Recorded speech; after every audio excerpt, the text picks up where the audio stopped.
Our interview this morning is with Jim Holdman. Jim was born in Roswell, New Mexico in September of 1933. He served in the United States Navy from September of 1949 until June of 1954. His highest rank attained was Seaman First Class. This interview is conducted at Corsicana, Texas. Today is Friday, March the 23rd, 2012. This interview is conducted for the Veterans History Project of the Library of Congress and also Operation Remember, the city of Burleson, Texas. My name is Dale Dexheimer. I'm not related to Jim in any way. Also in the room we have Milton Gibson, our videographer. He's not related to Jim either. And with that, Jim, excuse me, with that short introduction, you can tell us about your time in the Navy, sir. Well, excuse me, I get choked up, so I get real emotional sometimes, but anyway, the Korean War started in '49, and my brother was drafted, and he was a tank operator, tank corps operator in Korea, and he suggested I not go in the Army. So I decided to go in the Navy, but I went a little premature. The day I was 17, I signed up. My mother signed for me. She didn't want to. And my dad and her was divorced, and I said, well, I could go get my dad to sign for me. So she said, well, if you insist, I'll sign. So we went to boot camp in San Diego for 9 weeks. I think it's primarily supposed to be 11 weeks, but they was in a hurry then. 9 weeks and we was out. They sent a bunch of us right out of boot camp to Astoria, Oregon, where there was a mothball fleet, a little bitty amphibious gunboats, ships, and our job was to take them over after the civilians take them out of mothballs and put them in service to take them to South Korea Navy. And it was on a Lend-Lease project. Well, when the civilians got the ships what was supposed to be seaworthy, we took them out for a few days out of Astoria, Oregon, and just steamed around out there a while to see what needed to be fixed, something they missed. Well, they missed a few things. We came back in, they fixed them,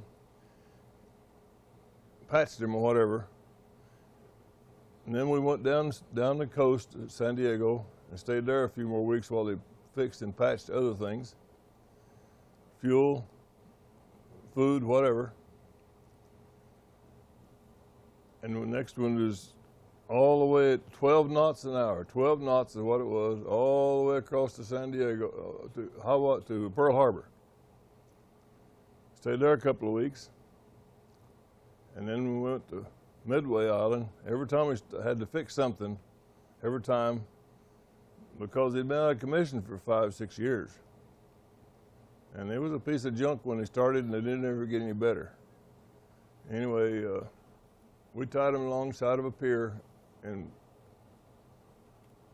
Sasebo, Japan, and I never saw them again. And then they split us all up here and there. Some went to this, some went to that. I went to an AKA 104 USS Seminole for the rest of my time. And our job was to supply the forces in Korea. We took everything from lettuce to tanks. Didn't make any difference what they needed over there, we took it. So most of our job was in the ocean running back and forth between Korea to Seattle, Washington mainly. Load up, take it over and dump it, come back to Seattle and get some more. Sometime we'd go into San Francisco, a few times we went into San Diego, but 9/10 of the times it was back and forth to Seattle. And we took our boats and landed Marines, landed tanks. I mean, no tanks, because ours was too small for tanks was too large for those boats. They went on LSTs, but everything else, from the big trucks to tanks to whatever, we hauled it. But it took so long to unload our ships that most of the time on the big machinery type stuff, we pulled beside a pier in Busan, Korea, unloaded in Busan. But there's many times we had to unload soldiers, Marines, up and down the coast, pick up ones that cut off and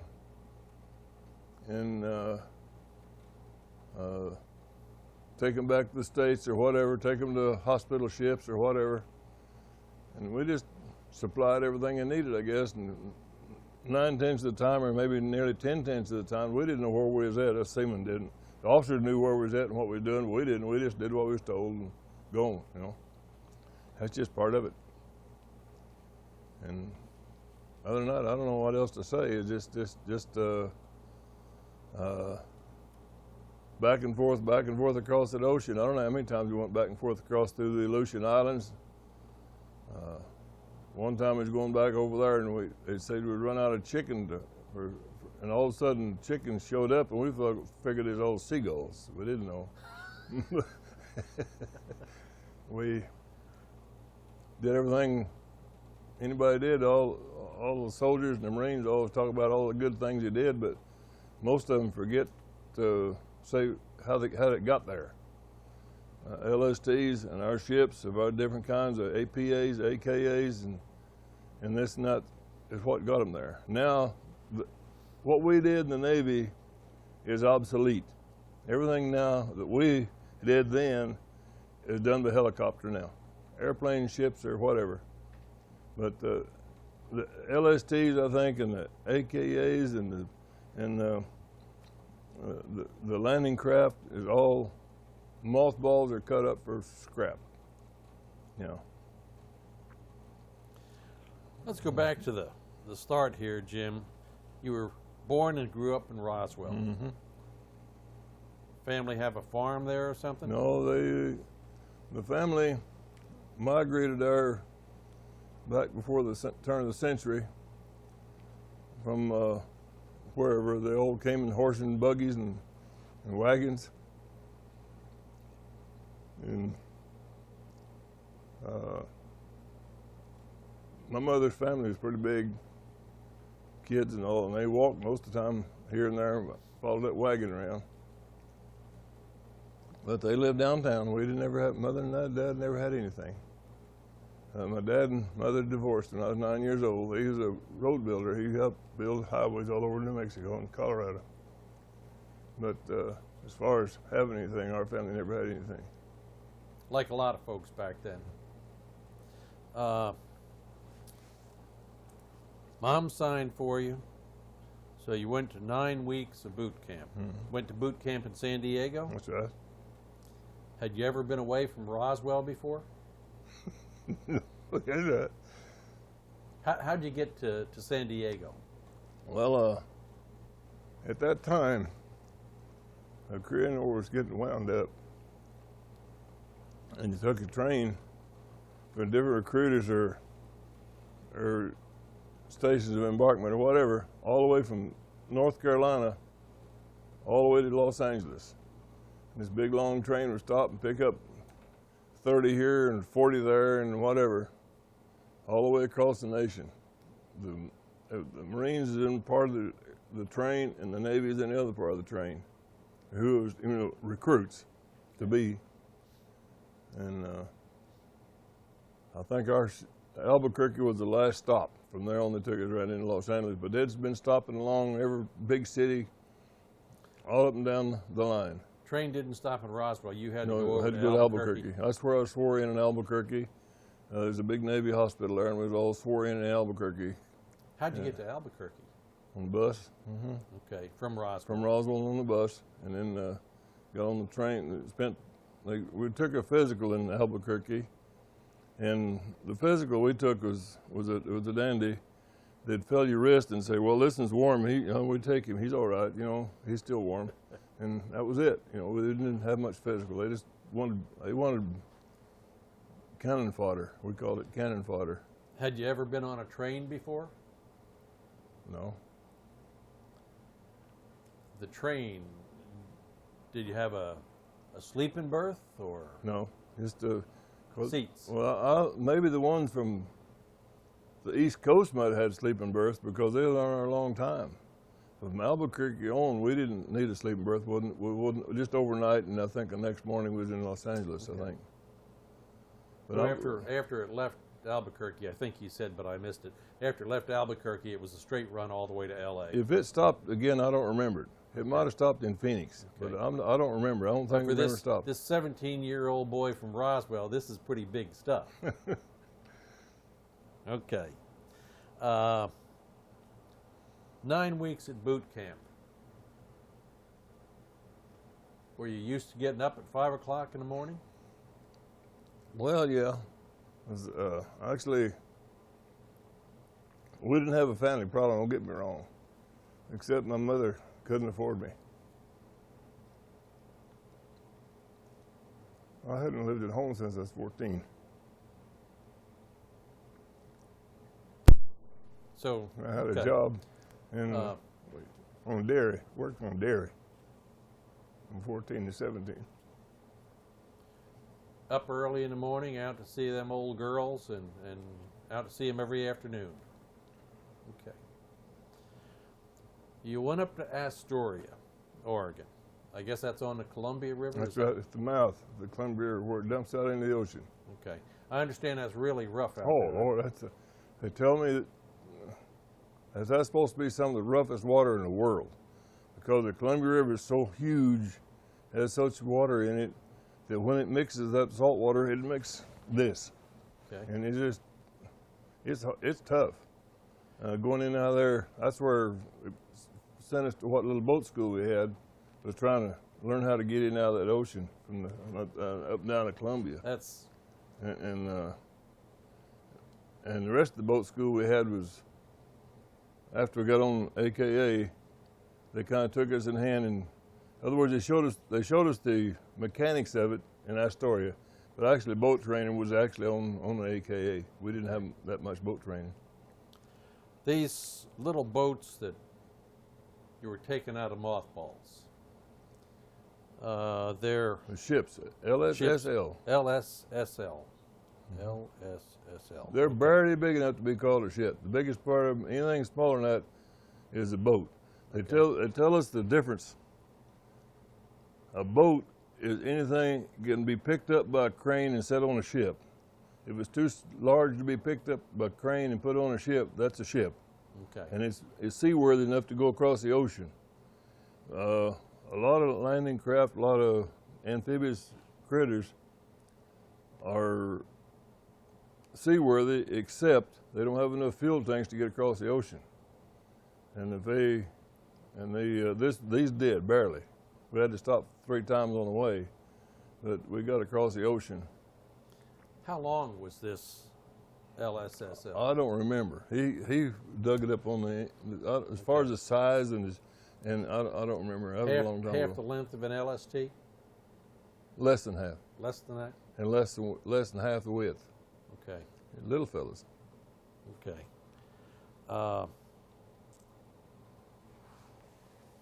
The fellas that they sent up there, you and all your shipmates, y'all are just out of boot camp, right? Most of us, yeah. And they send you up to fix up, to make sure these ships are seaworthy. Did y'all know what you were doing? I never saw one.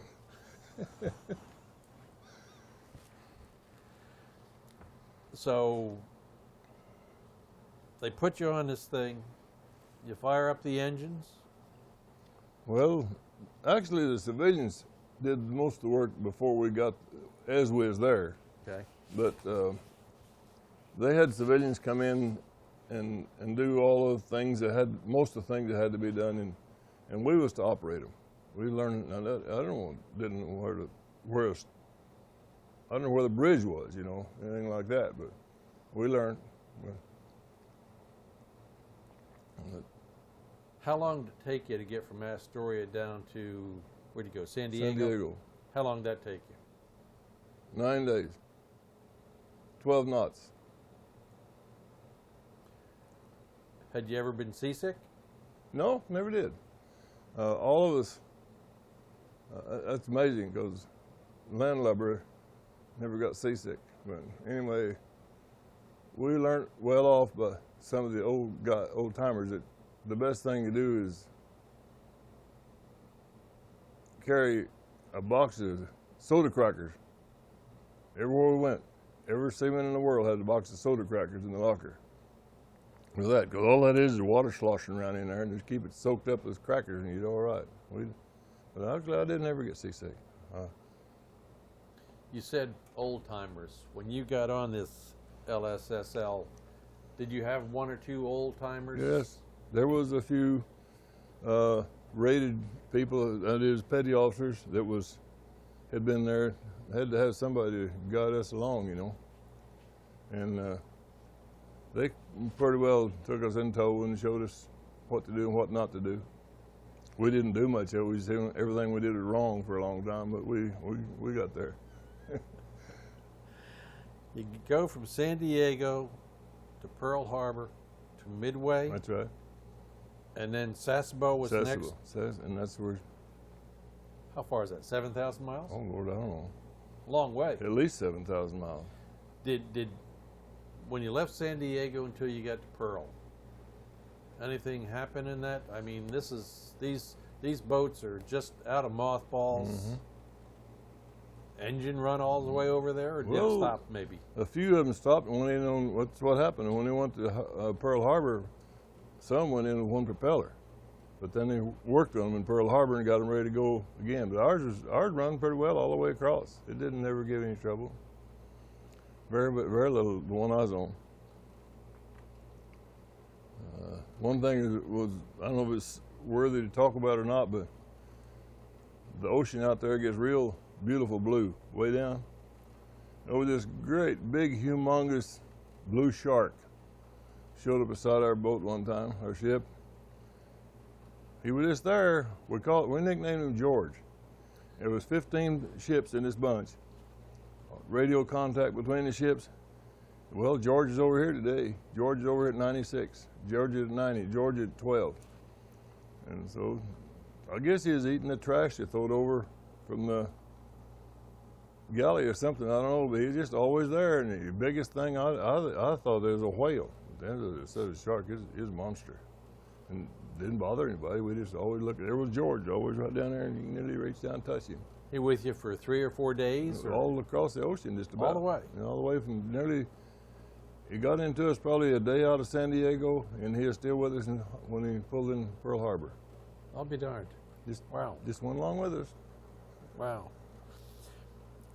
You had to stop at Pearl Harbor to fix some things, and you had to stop for fuel. Mm-hmm.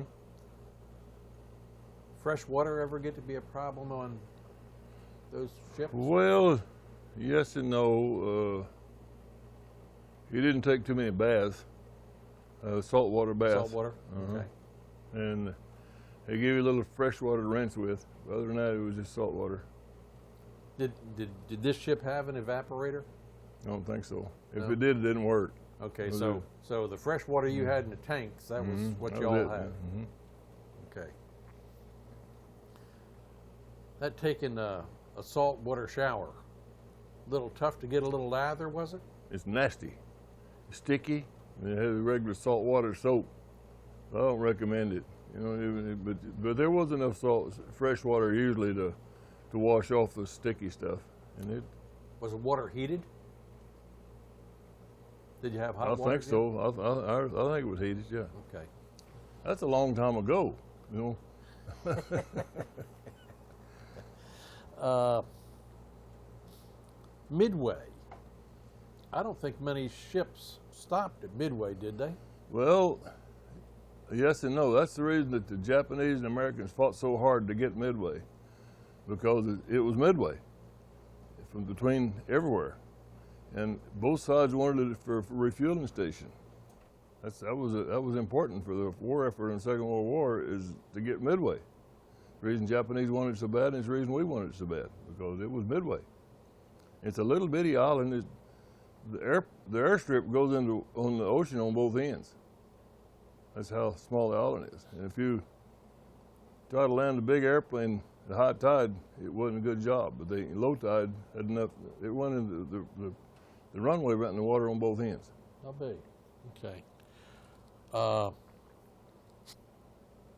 You went into port for fuel, water, provisions, etc. You never had a fleet oiler? You never took fuel from another ship? No, not on the we did on the AKA, but not on these little LSSLs. Okay. On this ride across the Pacific, how many men did you have on that LSSL? I think there was 20 listed men and 3 officers. The 3 officers are Lieutenant JGs. And the captain and the exec, he had doubled over something else, and then one is in charge of the engine room, and with the petty officer. But there wasn't very many. It's just a skeleton crew just to get it over there. That's all. I guess you got to go over on the beach at Pearl Harbor, Midway, Sasebo? You didn't get off the ship? No, very little. Just okay. We went swimming one night at Midway, off the tail end. That little ship is 3 feet above the water, and woke up the next morning and that thing was working alive with barracuda right down there where we were swimming the night before. But they claimed that they didn't bother you at night, so I hope it didn't. Okay, you went to Sasebo, and then they turned these small ships over to the Korean? South Korea patrol boats. And they just went out of the harbor. You all never saw them again? Well, I didn't ever see them go out of the harbor. Last time we tied them up there side by side by side by side, and then I transferred us all from here on to wherever. Different ones went everywhere, all the way. You never got to spend any time in Japan either? Yeah, we spent off and on some time in Japan, yeah. Later on after we got on the AKA, but we didn't, we'd all over AKA. I can't even tell you where all we went on that AKA. You were in Japan in 1951, 52, somewhere in there? In the 53, yeah. Off and on. We was in and out, in and out, in and out all the time. Could you see signs of the Second World War, Jim? Were they? Yes, in fact, I was fortunate enough to, a bunch of us took a USO bus trip across to Nagasaki and to Hiroshima both. Wow. And saw Ground Zero. It wasn't pretty. Even, they had a museum made out of it when we was there. And in the museum, it looked like it took a bunch of old pre-war candy counters, you know, the way glass top, glass front, and put them in big circles inside this museum. And the building here was Ground Zero, nothing there.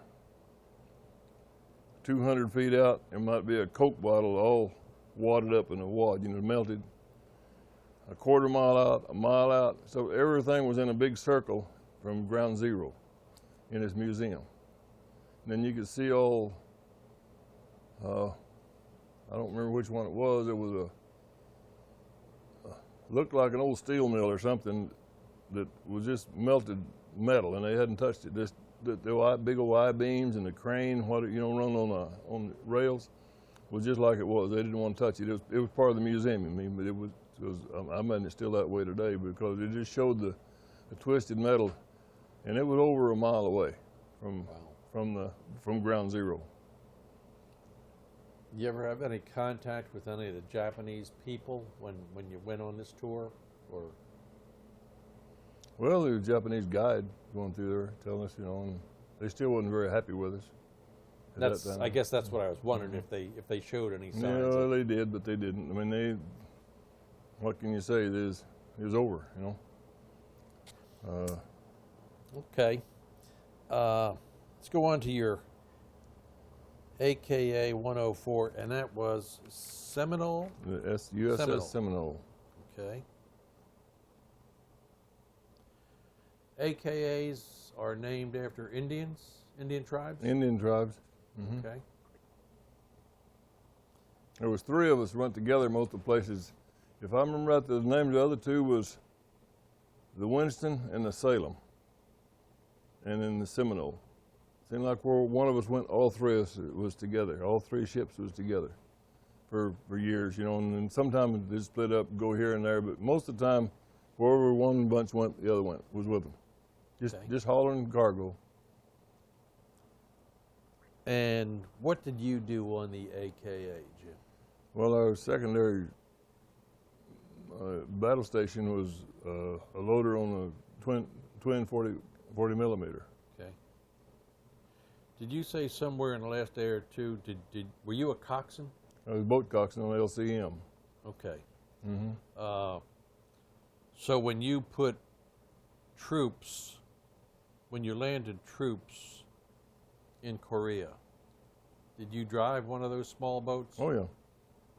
With Marines or Army? That's right. Mainly Marines. You put them on the beach, or did you run them up to a pier? Well, we put them on the beach, but the problem was we found a few beaches. The biggest trouble of them was rock bluffs. Take them up there and hold that boat against a rock bluff and have them poor Marines climb over the top over those rocks. Because we'd practice and practice and practice, learning how to hit those beaches on sand, but we didn't find very many sand beaches where we worked. And there was, most of them would just let them get all the gear on their shoulder and climb out over the ramp. And we just hold that boat at full speed, pushed up against the rocks real tight so that they wouldn't fall in the water, and just climbed out. But most of the time, sometimes we let them on piers.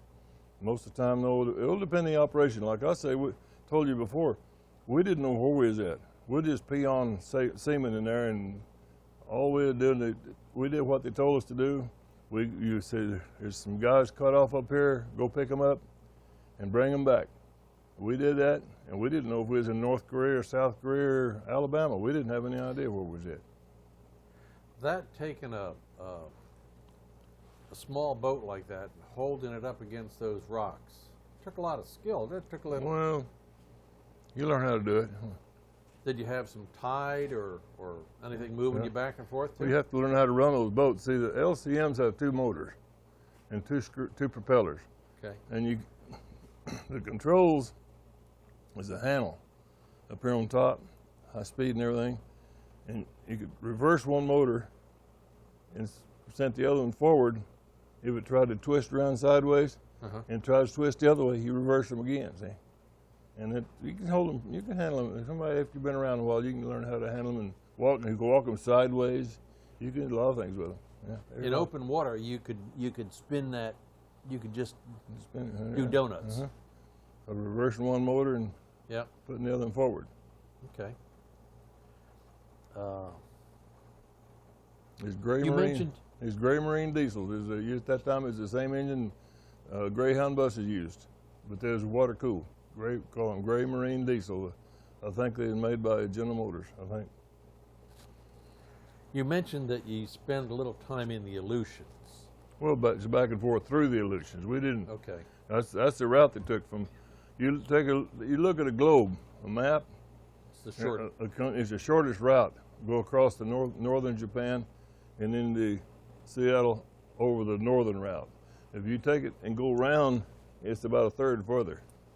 It's hard for us to believe unless you just look at it on a globe and see. It's quite a bit shorter.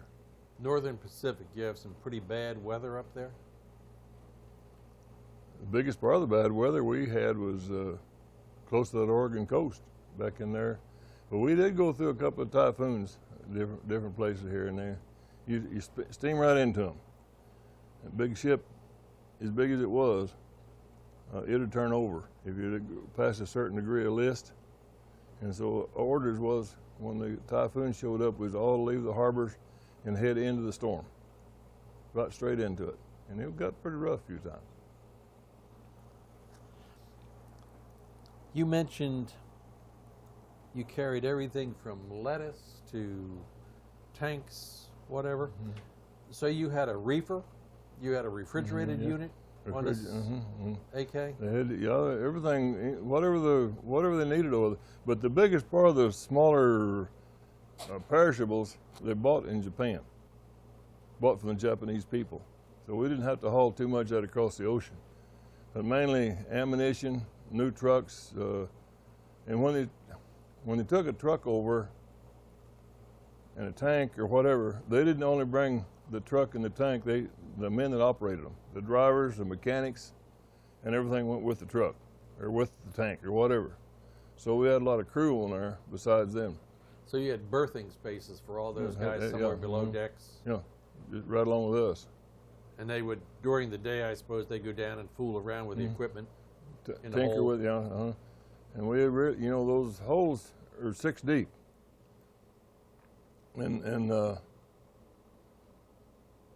always make sure they're anchored down good because the truck get loose down the bottom of that ship, it makes a mess. I heard of it. We never did have one get loose down there, but they tell me it'd make out in that rough sea. There's one thing I forgot about. I think I was going to tell you.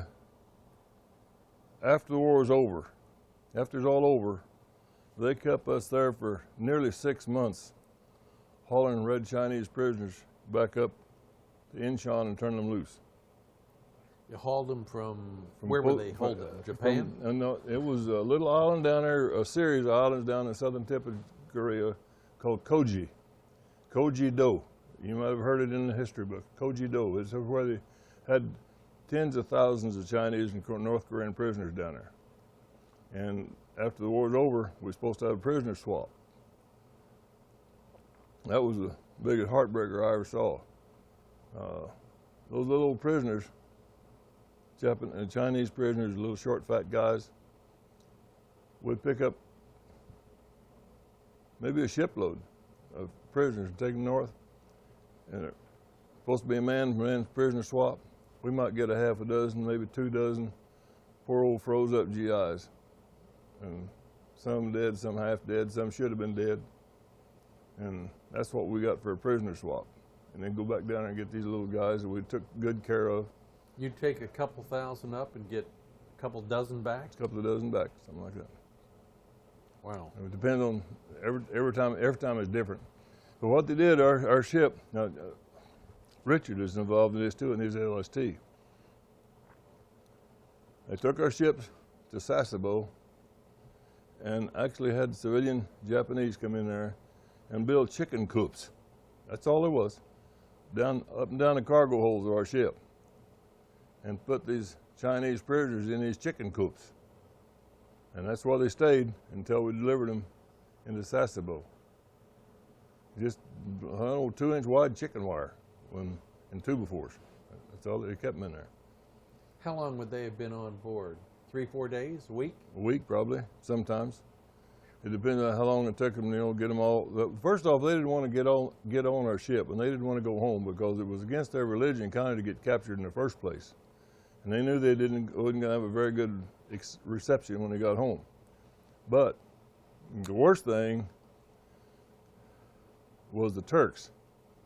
The Turks are not real nice people, and they, especially the soldiers over there, and they was in charge of the compound to hold these North Korean prisoners and Chinese prisoners until they came down from China and picked them up and took them home. And the Turks would rather chop their head off and look at them, and they didn't want to go where those Turks was at, but they had to go where those Turks was at. And you have to understand the Turks, whenever they came over there, they brought their wives and their goats and their kids and everything with them. And they went over to fight and kill. Anyway, that was they kept us there until all the prisoners was gone out of Koji-do before they let us come home. And Richard's LST was involved in the same thing. Wow. Were you single all the time you were in the service? Mm-hmm. Okay. We're about done, Jim. You've got this quilt. You want to tell us a little bit about this quilt? Well, my wife is a quilter, but she's not only a quilter, she's an artist. She made this. This is a quarter of it. This is made out of antique women's handkerchiefs. And she folds them some way to make them look like butterflies, but that's antique women's handkerchiefs. Look at the edge, what she put on them. Yeah, that's the binding around the bottom. I'm kind of proud of her. I'm kind of proud of that quilt. It's a good-looking piece. It She certainly does. is. She does this kind of stuff all the time. I can't shut her down. She goes from Okay. this to something better. Well, thank you, sir. Thank you for spending the time with us, and thank you for your time and service, Jim. Appreciate I it. appreciate it.